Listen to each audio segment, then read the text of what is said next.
व्यासं ततो जयामुदीरये नष्टप्रायेषु अभद्रेषु नित्यं भागवत सेवया भगवती उत्तम श्लोके भक्तिर्भवति नैष्ठकी।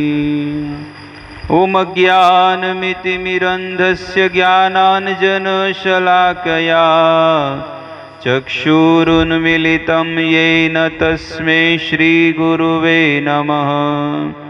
हरे कृष्णा कृष्णा कृष्णा हरे हरे, हरे राम राम राम हरे हरे। वंशी विभूषितकरा नवनीरदाभा पीताम्बरदरुणबिम्बफलधरोष्ठा पूर्णेन्दुसुन्दरमुखाद् अरविन्दनेत्रा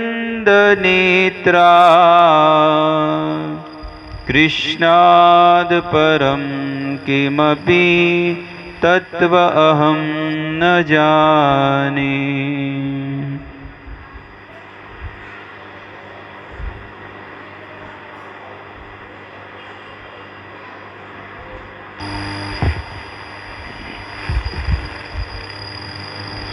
गुजराती में बोलूँगा।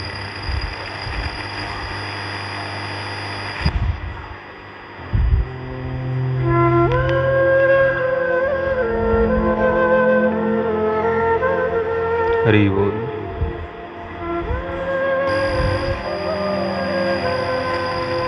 हरे कृष्ण। तो सभी लोगों का हार्दिक स्वागत करते हैं। बधाનું हार्दिक स्वागत છે। દરેક વ્યક્તિ આ સંસારમાં કિંમતી વસ્તુ શું છે? પૈસો। દરેક વ્યક્તિના જીવનમાં પૈસો વસ્તુ છે ને, એ બહુ કિંમતી છે અને એના માટે માણસ પોતાના જીવને જોખમમાં નાખીને પણ માણસ એ પૈસો કમાય છે, દરેક વ્યક્તિ। પણ જો પૈસો કિંમતી હોય તો પૈસો તો બધાની પાસે છે, એટલે એનો અર્થ છે કે પૈસો કિંમતી નથી। બધાની પાસે જે વસ્તુ હોય એ કિંમતી ન હોય, પણ આ સંસારમાં પૈસાને માણસ છે ને કિંમતી સમજે છે કે પૈસો શું છે, બહુ કિંમતી છે મારી માટે। પણ પૈસો બધાની પાસે છે। જે કામ ધંધો નથી કરતો એની પાસે બી છે અને જે કરે છે એની પાસે બી છે। પણ પૈસા વગર પણ એક સૌથી શ્રેષ્ઠ વસ્તુ એ છે કે ભક્તિ જેની પાસે હોય ને, એ આ ત્રિભુવનમાં સૌથી ભાગ્યશાળી જીવાત્મા છે કે જેની પાસે ભક્તિ છે ભગવાનની। બધી વસ્તુ મળી જશે પણ ભક્તિ નહીં મળે। જન્મો જન્માંતર સુધી જીવાત્મા ભટક્યા કરે છે જન્મ મૃત્યુના ચક્કરમાં।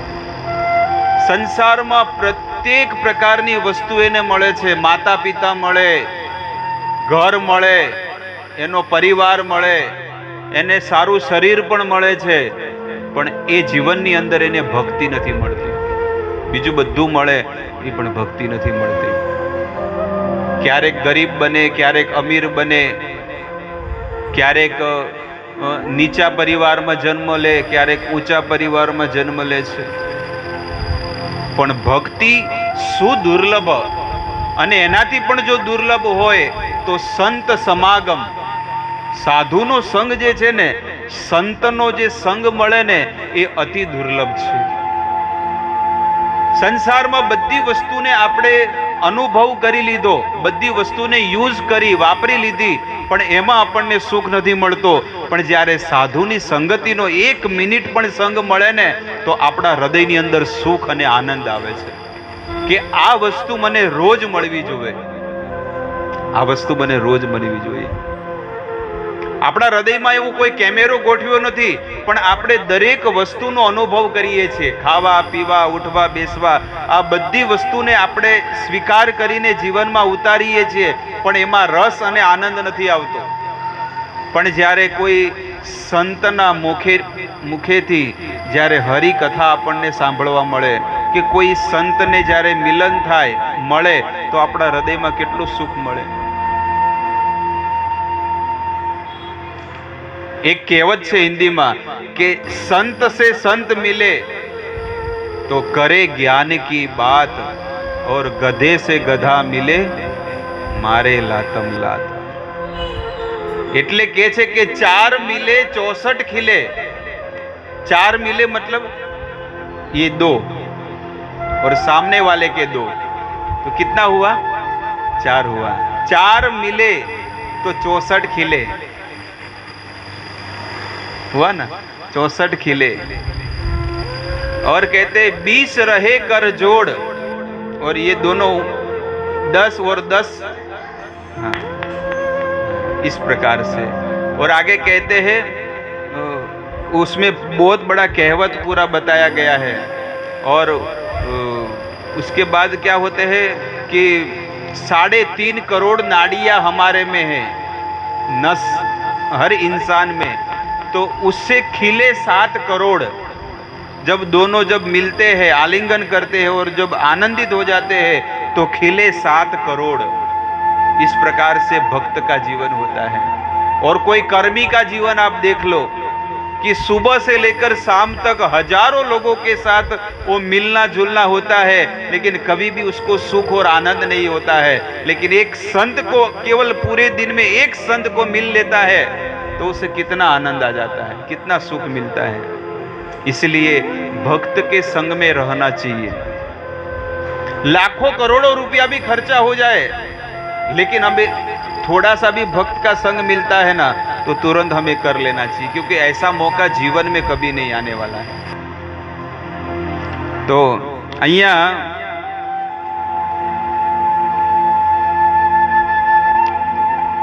સુખદેવ ગોસ્વામીની આપણે કથા આપણે શ્રવણ કરીએ, શ્રીમદ ભાગવતમની. સુદ ગોસ્વામી 88,000 ઋષિ મુનિઓને આ ભાગવત સંભળાવી રહ્યા છે. અને હવે ભગવાનનો ભક્ત પ્રાર્થના કરે છે, ત્વામેવ યાચે મમ દેહી જીવ હે समागते दंडधरे कृतान्ते वक्तव्यमेवं मधुरं सुमर्त्या गोविंद दामोदर माधवेति तामेव याचे मम देह जेह जीवे. ઠાકુરજીને પ્રણામ કરે છે એક ભગવાનનો ભક્ત, અને પ્રણામ કરીને શું કહે છે? એ ભક્ત પોતાની જીભને કહે છે કે હે જીભ, આખું જીવન તે સંસારની વાત કરી છે, પણ મારી ઉપર એક કૃપા કરજે કે છેલ્લી ઘડીએ આ જીભ ઉપર હરિનું નામ આવવું જોઈએ, ભગવાનનું નામ આવવું જોઈએ. ગોવિંદ દામોદર માધવેતી. હે ગોવિંદ, તમારું નામ છે ને મારી જીહવા પર સતત લેતું રહેવું જોઈએ, આવતું રહેવું જોઈએ. ભગવાનને એ પ્રાર્થના કરવી જોઈએ કે ભગવાન, મારો જ્યારે શ્વાસ છૂટે તો મને તમે લેવા આવજો, બીજું કોઈ ન આવે.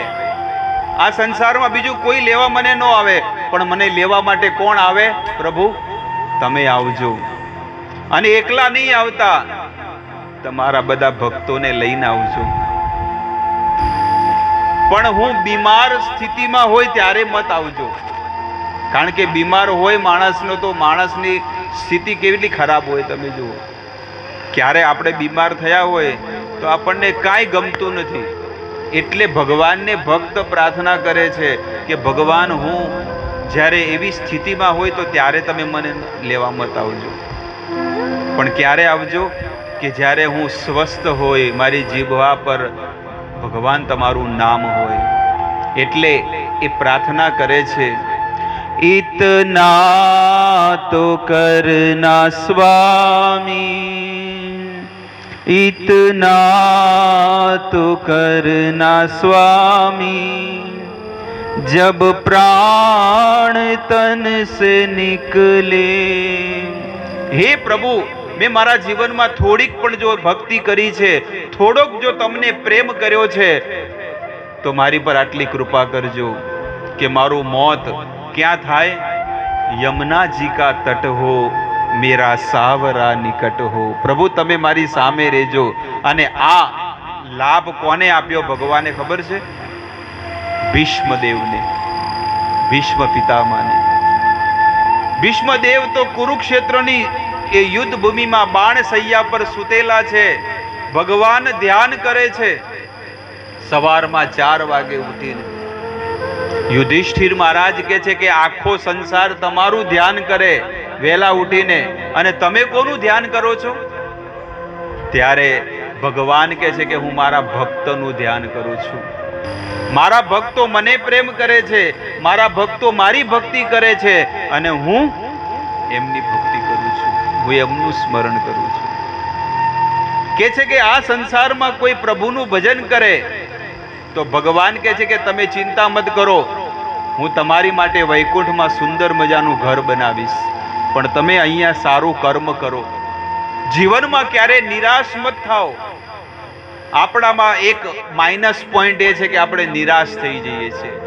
હું આટલા જીવનમાં આટલું કાર્ય કરું છું, મને સફળતા કેમ નથી મળતી? નો, તમે સફળ બનવા માટે આ જગતમાં જન્મ નથી લીધો. તમારું કાર્ય એક જ, સેવા કરવી. બસ મારો ધર્મ શું છે? સેવા કરવી. અને સેવા કરવામાં મારે યશ જોવતો ન ધનમ ન જનમ ન સુંદરીમ કવિતામ વા જગદીશ કામયે. હે જગદીશ, મારે સંસારની કોઈ વસ્તુ નથી જોઈતી, ઓનલી માત્ર મારે તમારી સેવા કરવી છે. સૌથી મોટી સેવા એ છે કે તમે વાણીથી ભગવાનનું નામ લો ને, એ સૌથી મોટી સેવા છે. દુનિયાની કોઈ ચિંતા મત કરો. અરે મારાથી આ વ્યક્તિ નથી બોલતું, મારાથી આ વ્યક્તિ નથી બોલતું. આ પૃથ્વી પર 800 કરોડ મનુષ્યો છે. કેટલા?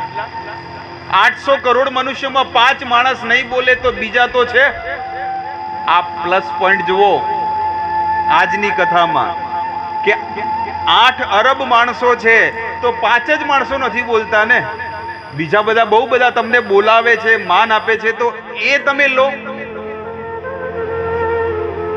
100 કરોડ માંથી 1 લાખ માંથી છે ને 1 લાખ માણસ ગણી લો.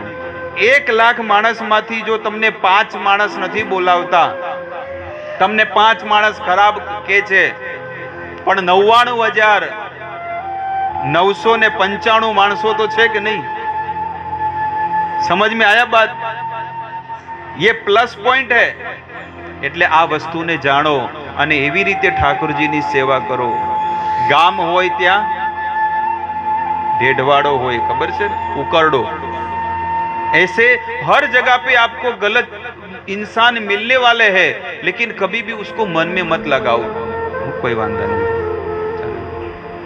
टालते जाओगे तो आप आगे बढ़ोगे, लेकिन उसको अंदर कचरा डालोगे ना तो आपका गाड़ी वहीं का वहीं स्टॉप रहेगा.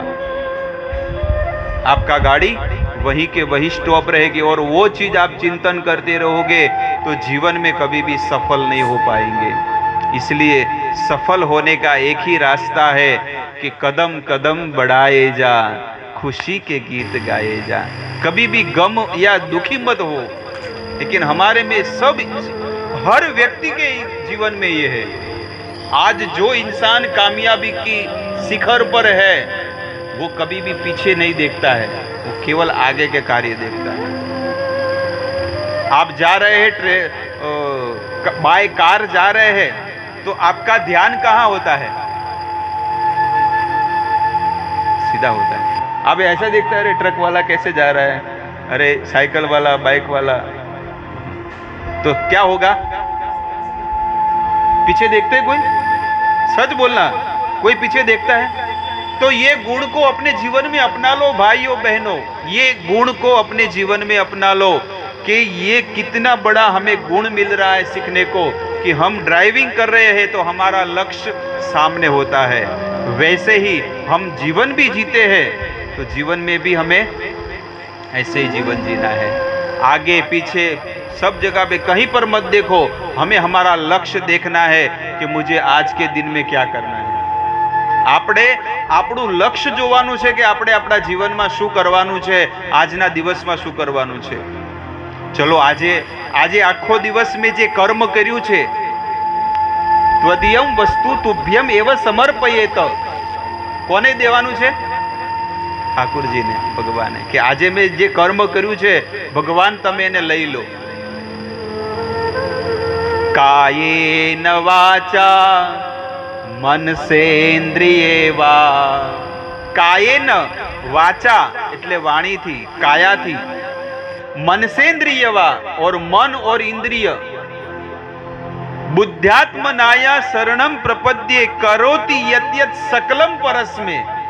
आखा दिवस में नहीं पण आखा जीवन में तमे जे पण कर्म करो छो नारायणेति समर्पयेत। आ श्लोक क्या आगळ छे? श्रीमद् भागवतम में छे, ग्रंथनी अंदर। અને શ્રીમદ ભાગવતમમાં સ્વયં ભગવાનને આ કવિ હરિ અંતરિક્ષ પ્રબુદ્ધ પીપલાયન આ નવ યોગેશ્વરો જનક રાજાને શીખવાડે છે। સીતાજીના જે પિતા છે ને એમને આ વાત કરે છે કે કાયા મન વચન કોઈ પણ તમે જે પણ કર્મ કરો છો ને એ નારાયણને સમર્પિત કરો।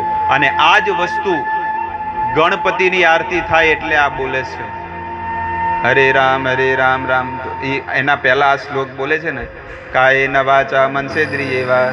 હવે આવ્યું તો કોઈ પણ કાર્ય કરો પણ જો તમારા જીવનમાં ભગવાન નહીં હોય તો તમારા જીવનમાં ક્યારે સુખ નહીં આવે। લોકોને લક્ષ્મી જોવે છે પણ લક્ષ્મીના પતિ નારાયણ નથી જોતા। આ સંસારની કોઈ પણ સ્ત્રી હોય ને, ભલે આ કળિયુગની કોઈ સ્ત્રી સતી સ્ત્રી નથી, પણ એ પણ સ્ત્રી છે ને પોતાના પતિને પ્રેમ કરે છે કે નહીં?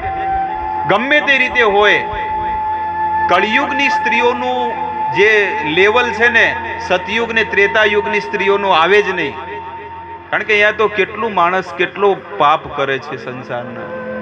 99% માણસો સ્ત્રીઓનું અપવિત્રતા આવી ગઈ છે આ સૃષ્ટિમાં। 99% ખાલી 1% છે ને પવિત્રતા રહી છે, બાકી બધા જોવું છે ને સૃષ્ટિમાં તો ક્યાં છે? પણ તો પણ હું વિચારે એ જ વસ્તુ કહું છું કે 99% જો અપવિત્રતા આવી તો પણ એ સ્ત્રી છે ને પોતાના પતિને બહુ પ્રેમ કરે છે। જો આવી સ્ત્રી પણ પોતાના પતિને પ્રેમ કરે તો આ તો કોણ છે? લક્ષ્મીજી। અને લક્ષ્મીજી કોઈ બીના ઘરમાં એમનેમ આવે નહીં આવે। કેમ નહીં આવે? કારણ કે લક્ષ્મીજી કહે છે કે હું ત્યારે જ આવીશ જ્યારે મારા સ્વામીની તમારા ઘરમાં સેવા થશે, નારાયણની સેવા થશે તો લક્ષ્મીજી ઓટોમેટિક દોડતી આવશે। તમને ઇન્વિટેશન કાર્ડ આપે કોઈ, આમંત્રણ પત્રિકા મેરેજમાં, સાંજે 7 વાગે, આપણે તો કાર્ડમાં શું જોઈએ? જમવાનું ક્યારે છે, બીજું કોઈ જોવે નહીં કે આમાં બીજું કાર્ડમાં શું લખ્યું છે, ખાલી ઓનલી ડીશ જોવે કે આ ડીશ ક્યાં છે, અને ટાઈમ જોઈ લેજે હો ભાઈ કેટલા વાગ્યાનો છે, અને ડેટ। આ 3 વસ્તુ જોવે, બીજું કોઈ વસ્તુ જોતું નથી કે એના કાકા કોણ છે, મામા કોણ છે, અંદર બધું લખે। જોજો હો મારા કાકાના લગ્નમાં આવજો, કોઈ વાંચે છે? વિચારો કેટલો ખર્ચો કરે, એક કાર્ડમાં 50 100 રૂપિયા વાપરી નાખે, પણ કોઈ જોતું નથી, ખાલી ડીશ જોવે, ગોળ દોરેલી હોય ને એ જોવે। ભોજન કવિ હે તો તમને કાર્ડ મળ્યું હોય અને પતિદેવ બહુ મોડા આવે, 8 વાગે આવે, કોઈ 7 વાગે આવે, તો આ સંસારમાં કોઈ એવી સ્ત્રી હોય કે ચલો એક કામ કરો, હું એક્ટિવા લઈને હું જાઉં લગ્નમાં। હવે જેવા એ એન્ટ્રી કરે લગ્ન જ્યાં પાર્ટી હોલ છે અને પાર્ટી હોલમાં મેન ગેટ ઉપર બધા ઊભા હોય કે ના ઊભા હોય તમારું સ્વાગત કરવા માટે, અને જ્યારે જોવે અરે મિસિસ એકલા, મિસ્ટર ક્યાં ગયા, કે નહીં કે, તો કોઈ કે ન કે, પણ અંદર જ્યારે એ સ્ત્રી અંદર જશે ને પાર્ટીમાં, તો બધા લોકો એને જ જોશે. કેવી સ્ત્રી છે બોલો, પોતાના પતિને લીધા વગર આવી ગઈ. અરે આ સંસારની એવી સ્ત્રી પણ છે ને, પોતાના પતિને લીધા વગર ક્યારે પાર્ટીમાં, લગ્નમાં, મેરેજમાં કોઈ જગ્યાએ જતી નથી. જો સંસારની એક સાધારણ સ્ત્રી નથી જતી, તો લક્ષ્મીજી આપણા ઘરમાં કેવી રીતે આવશે? અને આવશે તો ટકવાની નથી, અને આવશે તો આપણા હૃદયમાં ક્યારે શાંતિ નહીં આવે. આ જોઈ લો આજે ગુણ. આજે લોકોનો પ્રશ્ન છે કે મારા જીવનમાં સુખ નથી, શાંતિ નથી, અને તમારા જીવનમાં આટલો સુખ અને શાંતિ કેમ છે? હંમેશા તમે આનંદિત રહો છો. એનું એક જ કારણ છે કે લક્ષ્મી કરતા પણ નારાયણને વધારે ભજીએ છીએ. એટલે શરીરમાં, ચહેરા પર આનંદ અને તેજ દિવસે દિવસે વધે છે. જોયું? આનંદ બહારથી નથી મળતો, કોઈ મેડિકલમાં નથી મળતો કે ભાઈ 100 રૂપિયા કિલો મળે છે લઈ લો. એવું આનંદ મેડિકલમાં, દુકાનમાં, મોલમાં મળતો હશે. હવે મોલમાં બધું મળે તો ત્યાં મળે છે? નહીં મળે. આનંદ માત્ર સંત કરે છે, અને સંત તમે પણ બની શકો છો. જો આનંદ સંત ફકીર કરે, वो आनंद नाही अमीरी में, जो आनंद संत फकीर करे. જે ભગવાનનો ભક્ત જે આનંદ લેતો હોય ને, આ સૃષ્ટિમાં કોઈ આનંદ નથી લેતો. તમને પણ ખબર હશે ને, અમને પણ અનુભવ થયેલા છે.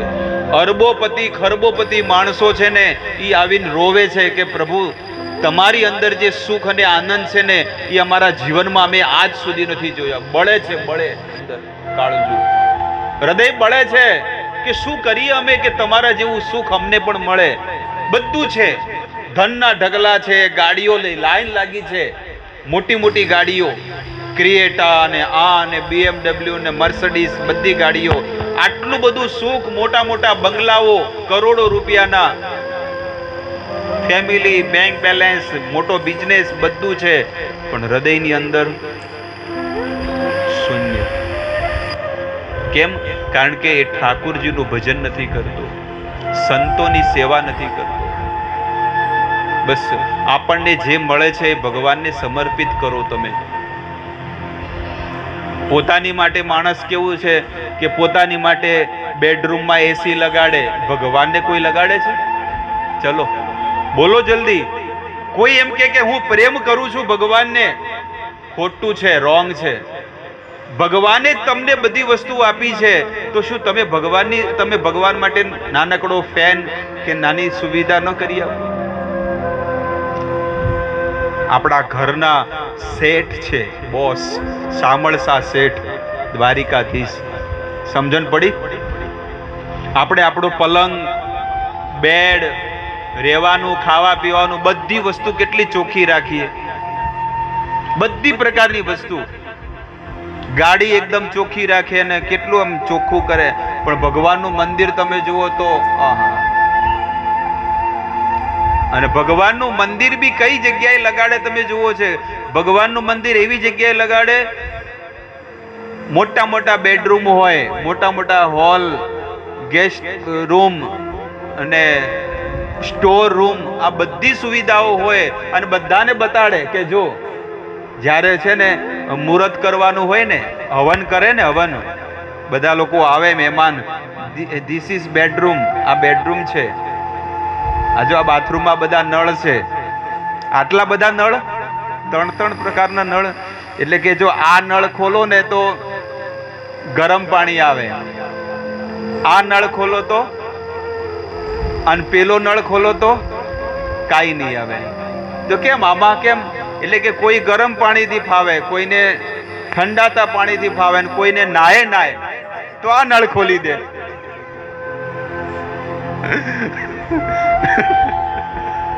किसी को गर्म पानी चाहिए, किसी को ठंडा, कोई नहीं भी नहाता है. तो उसको नल खोल देगा तो चलेगा. તો બધાને બધું બતાડે, પણ મંદિરની જ્યારે વાત આવે તો મિસિસ કહી દે કે આવડું મંદિર લેતા આવજો હો. કેટલું? આટલું મંદિર, વધારે મોટું નથી કરવું. અને એ મંદિરમાં ભગવાનને પધરામણી કરે. ત્રિભુવનના નાથ કોણ છે? ત્રિભુવનના નાથની પધરામણી ક્યાં કરે? એ મંદિરમાં કરે. અને એ મંદિરમાં એક ખિલ્લો લગાડે રસોડા પાસે, એક ખિલ્લો લગાડે અને એ ખિલ્લામાં એ મંદિર, અને મંદિરમાં એ ભગવાનનો ફોટો, અને ભગવાન છે ને ત્રિભુવનના નાથ લટકી રહ્યા છે. જોયું કે ન? પ્રત્યેકના ઘરમાં તમે જુઓ, પોતાનું હૃદય મોટું છે, એવી રીતે મંદિર પણ મોટું રાખવું. તમે ઠાકુરજીની ઐશ્વર્ય ભાવથી સેવા કરો. પણ કોણ કરે છે? સમય નથી. કોઈ બીને વાત કરવામાં આવે ને તો કે સમય મારી પાસે નથી. દરેક વ્યક્તિ એમ કે છે ભગવાને તમને 24 કલાક આપ્યા છે, લાખો લોકો જતા રહ્યા. અહીંયા બાજુમાં જ છે, કેટલું મોટું ડિપાર્ટમેન્ટ છે, લાખો લોકો જતા રહ્યા, લાખો. આપણો નંબર આવ્યો હોત તો આ બધું શું કરત આપણે? આ બધી જાહો જલાલી બધું પડ્યું રત. ધન દોલત ઓર માલ ખજાના યહી ધરા રહે જાયેગા.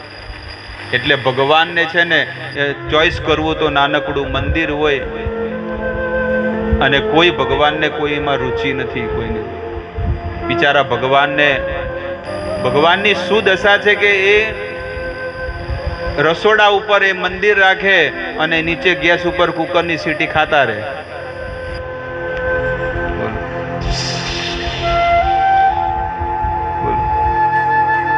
આ દશા આ સંસારના માણસોની છે. પછી કેવી રીતે એના જીવનમાં સુખ આવવાનું છે? કઈ રીતે આવવાનું છે? બોલો. આપણે ખુદ જાણી જોઈને દુખી થઈએ છીએ. આપણને બધાને ખબર છે કે મા બાપની સેવા ન કરે એ માણસ નરકમાં જાય, મા બાપની સેવા ન કરે એ દુખી થાય. એવી રીતે પ્રભુ આપણને હવા આપે છે, સૂર્યપ્રકાશ, ધરતી, 2 ટાઈમ જમવાનું આપે. બધી સુવિધા ઓનલી માત્ર ભગવાન કરીને આપે છે. આપણો કોઈ બોસ નથી કરીને આપતો, કે આપણા મા બાપે નથી આપતા. કારણ કે 9 મહિના પણ છે ને ખોરાક કોને આપ્યો છે અંદર? મમ્મી આવી હતી કે લે બેટા ચમચીથી લે, બોર્નવિટા પી લે? નહીં.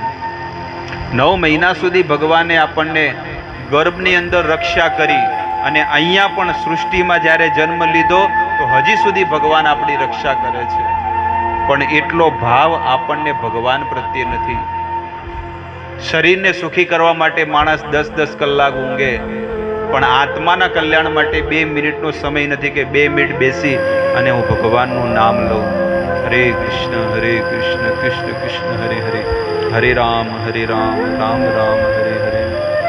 બહુ મોટા દુર્ભાગ્યની વાત છે કે આટલું જ્ઞાન છે, સંતોના સાનિધ્યમાં, સંતોના શરણમાં રહીને બધું સાંભળે છે, જોવે છે, અનુભવ કરે, પણ તોય એનું મન ભગવાનમાં નથી લાગતું. ધિક્કાર થવો જોઈએ હૃદયમાં, પસ્તાવો થવો જોઈએ. પસ્તાવો એટલે બહુ દુઃખ થવું જોઈએ કે મને ભગવાને આટલો સુંદર મનુષ્ય દેહ આપ્યો, પણ મારાથી ભગવાનનું ભજન નથી થતું. पश्चाताप, जो पाप कर्म करता है उसके बाद जो ताप होता है उसको कहते हैं पश्चाताप. लेकिन ये पश्चाताप भी किसी को नहीं होता है. आज का दिन चला गया, आज का महीना चला गया, 2020 भी चला गया और 2021 भी चला गया.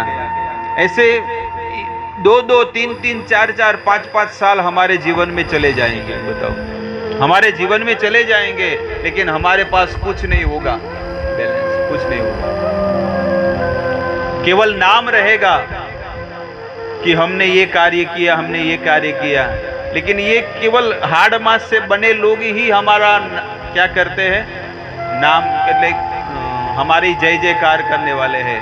लेकिन हमारे जीवन में कुछ ऐसा कर्म करके जाओ कि भगवान को भी झुकना पड़ता है. भगवान भी झुक जाते हैं. डाकोर में भगवान झुकी गया था, बोडाणा ખબર છે? બોડાણાના ભગત. તો ભગવાન પણ ઝૂકી ગયા કે એટલી સુંદર ભક્તિ કરી, એટલે એવું કર્મ કરો કે ભગવાનને પણ લાગે કે આટલા બધા કરોડો માણસો આ સૃષ્ટિમાં છે, પણ આ એક એવો વ્યક્તિ છે કે જે મને પ્રેમ કરે છે, મારી ભક્તિ કરે છે. એ ભગવાનને દેખાડવાનું છે. બસ આ ફૂલ ભગવાનને અર્પણ કરવા. પહેલી વસ્તુ, આપણને કોઈ હાર પહેરાવે પણ એ પહેલો હાર ભગવાનને અર્પણ કરવો જોઈએ, નકે એમાં પણ આપણને કર્મનું બંધન લાગે છે. બીજી વસ્તુ, ભગવાનને તુલસી પત્ર આપો. અને ત્રીજી વસ્તુ, ભગવાનને ફળ આપો. કંઈક ફ્રૂટ લાવીને ભગવાનને અર્પણ કરો. અને જળ આપો. આ 4 વસ્તુ ભગવાનને બહુ પ્રિય છે. પત્રમ પુષ્પમ ફલમ તોયમ. આ 4 વસ્તુ ભગવાન કે છે કોઈ મને આપે તો હું એને સ્વીકાર કરું છું. પણ કેવી રીતે? જબરજસ્તી નહીં. અરે યાર ક્યાં કરું, હવે દેવું પડશે, કારણ કે મારે કાલે કથામાં સાંભળ્યું, એટલે હવે મારે શું કરવું, હવે જબરજસ્તી કરવું પડે એમ છે. ના કે મારી તો કોઈ ઈચ્છા નથી, પણ હવે શું કરું. હવે ભગવાન એક તો કોરોનાએ મને બચાવી દીધો, હવે હું શું કરું, હવે મારે આ 4 વસ્તુ આપવી પડશે. કઈ? પત્રમ, તુલસી પત્ર. એટલે ભગવાન બીજી લાઈનમાં કહે છે કે જબરજસ્તી નથી માંગતો, પ્રેમપૂર્વક માંગુ છું. યો મે ભક્ત્યા પ્રયચ્છતિ. એમાં એક શું કહે છે કે ભગવાનની એક શરત છે. કઈ શરત છે? યો મે ભક્ત્યા. કઈ રીતે તમારે અર્પણ કરવાનું છે? ભક્તિ ભાવથી, શરણાગતિ ભાવથી ભગવાનને અર્પણ કરવાનું છે, તો એ સ્વીકાર કરશે. તો અહીંયા જીવનના છેલ્લી ઘડી સુધી ભગવાનની એ જ પ્રાર્થના કરવી જોઈએ કે હે પ્રભુ, આખું જીવન હું જે પણ કર્મ કરું છું, બસ માત્ર તમારી માટે મારે કર્મ કરવું છે. હવે મંગલાચરણ વેદવ્યાસ મહારાજ કરે છે. જન્માદસ્ય યદોન્વ આદિતરત ચારથી સ્વભિજ્ઞ સ્વરાટ. મંગલાચરણનો અર્થ છે મંગલ આચરણ ઇતિ મંગલાચરણ. જેનું જીવનમાં મંગળ જેને કરવું હોય એને પ્રતિ દિવસ મંગલાચરણ કરવું જોઈએ. મંગલાચરણમાં 3 વસ્તુ આવે છે: ગુરુ, વસ્તુ, નિર્દેશ, આશીર્વાદ. એટલે કે ગુરુ, સૌથી પહેલા ગુરુને પ્રાર્થના કરવી, અને બીજું ભગવાન. ગુરુ, વૈષ્ણવ, ભગવાન તીનેર સ્મરણ. પહેલા ગુરુનું સ્મરણ કરવું, અને બીજી વસ્તુ કે છે કે સંતનું, ભક્તોનું કરવું, અને ત્રીજું ભગવાનનું. આ 3ના મંગલાચરણ પ્રતિ દિવસ સવારે ગુરુનું સ્મરણ કરવું, સંતોનું સ્મરણ કરવું અને ભગવાનનું સ્મરણ કરવું. અને ત્રણેયને પ્રાર્થના કરવી જોઈએ કે આજે હું આ કર્મ કરવા જઈ રહ્યો છું ને, એ કર્મમાં ભગવાન મને સફળતા તમે આપો. આવી રીતે અહીંયા મંગલાચરણ લખે છે.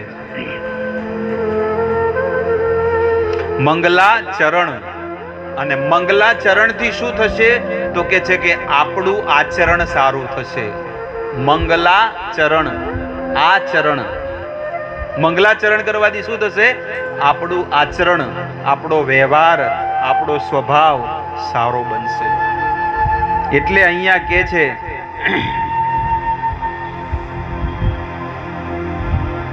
કે મંગલાચરણ કરવાથી શું થશે? તો કે ભાગવતમાં પ્રેમ ઉત્પન્ન થશે.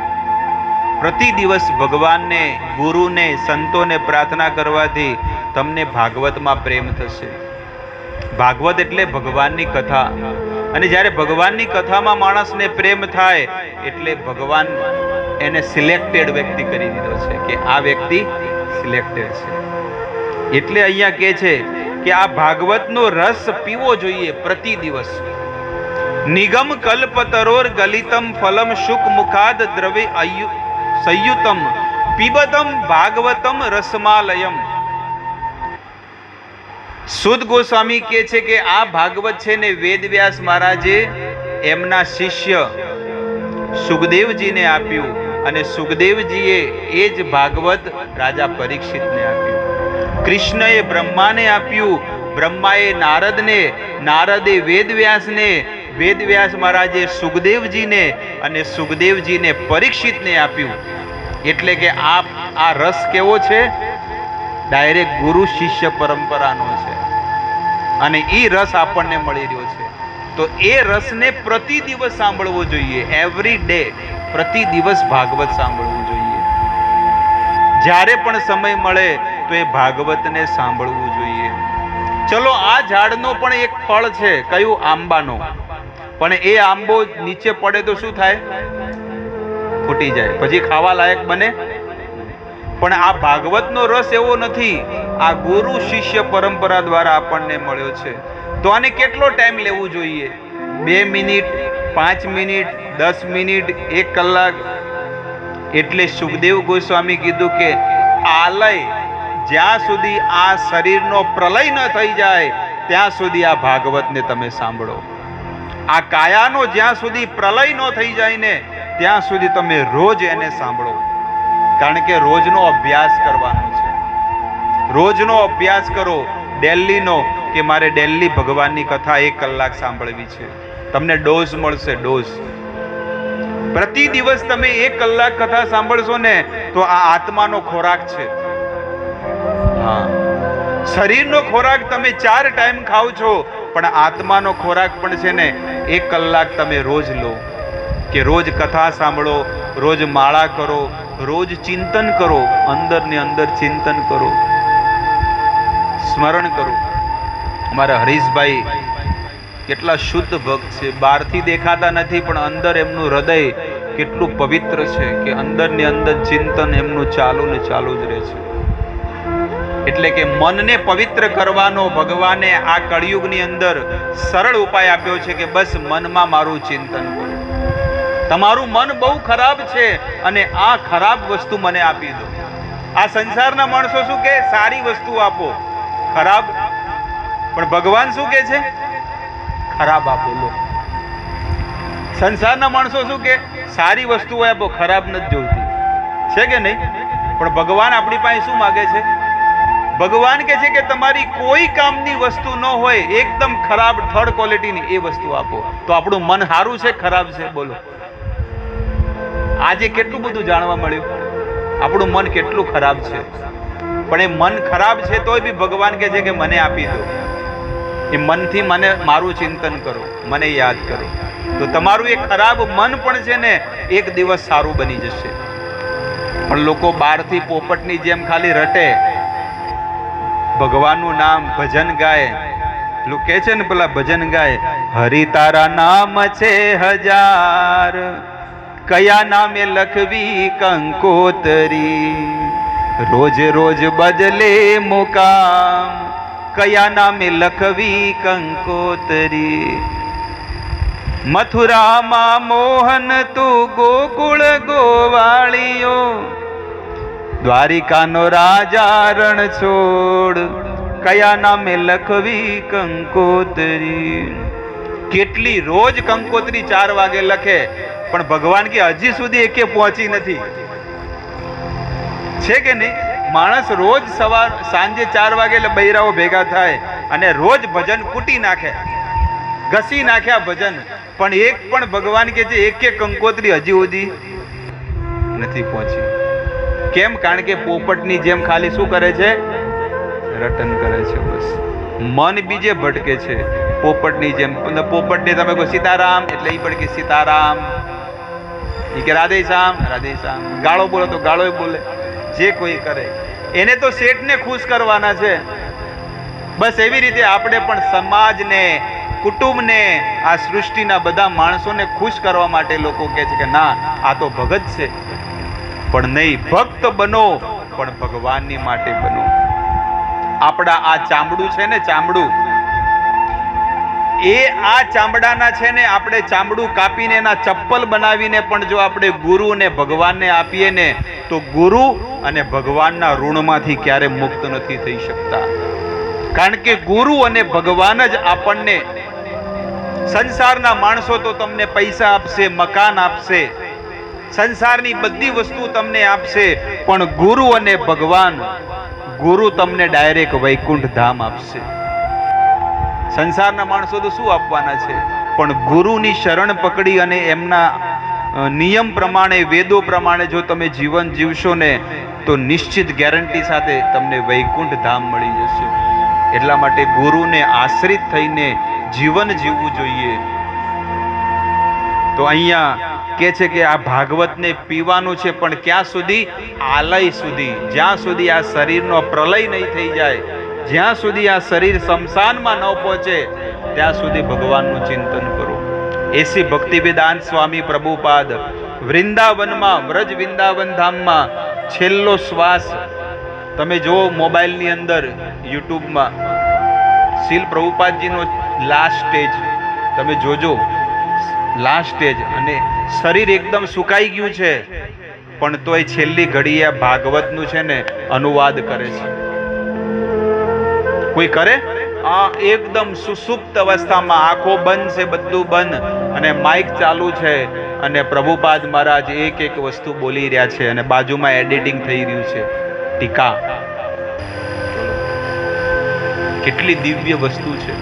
એટલે કે છે કે આવું જીવન બનાવો, અને આવું જીવન બનાવશો તો જ તમારા જીવનમાં સુખ, શાંતિ ને સમૃદ્ધિ બનશે. ભગવાનને એ જ પ્રાર્થના કરવી કે ભગવાન, આ મારું આ સૃષ્ટિમાં છેલ્લું જીવન છે, હવે મારે આ સૃષ્ટિમાં જન્મ નથી લેવો, કંટાળી ગયો છું, દુઃખી થઈ ગયો છું, બસ હવે એકમાત્ર તમારી શરણ લઈને મારે ભજન કરવું છે.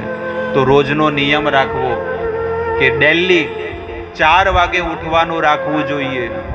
4 વાગે ન ઉઠી શકતા હોય તો તમે 5 વાગે ઉઠા, અને 5 વાગે પણ જો ન ઉઠી શકતા હોય તો 6 વાગે તમે ઉઠો. જો તમે 7 વાગે ઉઠતા હોય તો તમે રોજનો નિયમ બદલી નાખો કે હવેથી હું છે ને 6 વાગે ઉઠીશ. કેમ ન થાય ભક્તિ? ભક્તિ થાય, પણ આપણને નથી કરવી. આપણને સંસારનો મોહ છે, કોઈને સ્ત્રીમાં મોહ છે, કોઈને પૈસામાં મોહ છે, કોઈને ગાડીમાં મોહ. मोह खबर पड़े ना, आसक्ति. कोई किसी को स्त्री में है, किसी को धन में है, किसी को सुंदरता में है कि मैं शरीर का श्रृंगार करूं, लेकिन ठाकुर जी का कोई श्रृंगार नहीं करता है. એટલા માટે કહું છું કે જીવનમાં કોઈ પણ કાર્ય કરવું હોય તો ભગવાનની પ્રસન્નતા માટે તમે કાર્ય કરો. પોતાની પોતાના પરિવારની પ્રસન્નતા માટે ન કરો. એનાથી ભવ બંધન આવશે, ભવ બંધન, જન્મ મૃત્યુ. પણ ભગવાનની પ્રસન્નતા માટે તમે જીવન જીવશો ને તો છેલ્લું જીવન છે બસ. પછી ભગવાન તમને આ જગતમાં નહીં મોકલે. ગોપીઓનું જીવન તમે જુઓ, એ શૃંગાર પણ કરતી, પણ ભગવાન માટે કરતી. અને આપણે ખુદ સુંદર બનવું છે, પણ આ સુંદરતા કેટલા દિવસ રહેશે? આટલા સુંદર વાળ હતા પણ હવે છે નથી.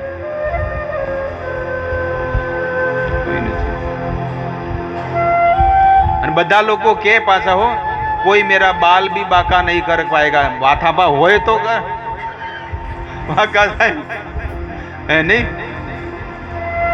सर पे होंगे तो वाका होंगे.